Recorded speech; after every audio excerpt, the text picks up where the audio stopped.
So, God, Grammy, and a giggle. And this is Grammy Doula. So let's talk about the widow at Zarephath in 1 Kings 17, 8 to 16. So I'm just going to paraphrase a little bit, but I have so many questions when I'm reading this. And you know I love to put myself in the story when I can. And so this has really stirred me. So Elijah left the,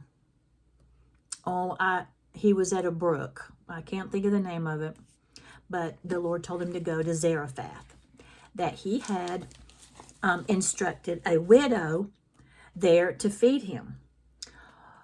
Well, so he went to Zarephath, and as he arrived at the gates in the village, he saw a widow gathering sticks. And he asked her, "Would you bring me a little cup of water?" And as she was going to get it, he called to her, "Bring me a bite of bread too." But she said, "I swear by the Lord your God that I don't have a single piece of bread in the house. And I only have a handful of flour left in the jar and a little cooking oil in the bottom of the jug. I was just gathering a few sticks to cook this last meal, and then my son and I will die." Okay, so I just want to pause at that moment and think about Elijah. The Lord said, I'm preparing, I've commanded a widow woman, instructed a widow woman to feed you. Well, I'm thinking I can't really tell that she's gotten this memo. Nothing in here says, "Oh yeah, the man of God is coming and I need to prepare a meal." She acts like she hasn't heard anything about this. I wonder if Elijah was encouraged or discouraged when he realized she had even less than he did.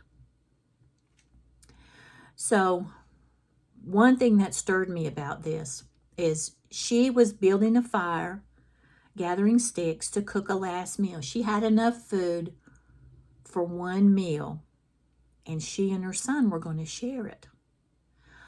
Well, I don't know about you, but if I'm feeling like my son is going to die, I'm going to do everything I can to save my child. And I'm going to feel like a mama bear, and I might not be too eager to give food to this stranger. I don't know if she recognized Elijah or not, or if she knew him as a man of God. I don't know.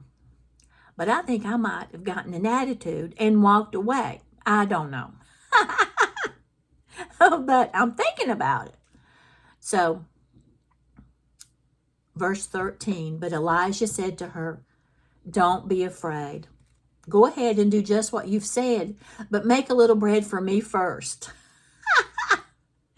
And then use what's left to prepare a meal for you and your son." Now, I could have walked away right then, but she stayed and she was listening. "For this is what the Lord, the God of Israel, says. There will always be flour and olive oil in your containers until the time when the Lord sends rain and the crops grow again." So here's this opportunity that probably no one had recognized, that help was on the way. Did this look like help? Well, this promise does, the promise from the Lord. So based on that promise from the Lord, she was obedient. This widow was obedient. And that's what encourages me in the whole story. And in my life, am I going to be obedient to the Lord when I may not have all the information? I might not have gotten the memo that someone was going to knock on the door and needed help. Am I going to get in an attitude and get my panties in a wad? Or am I going to help them? Am I going to hear the word of the Lord?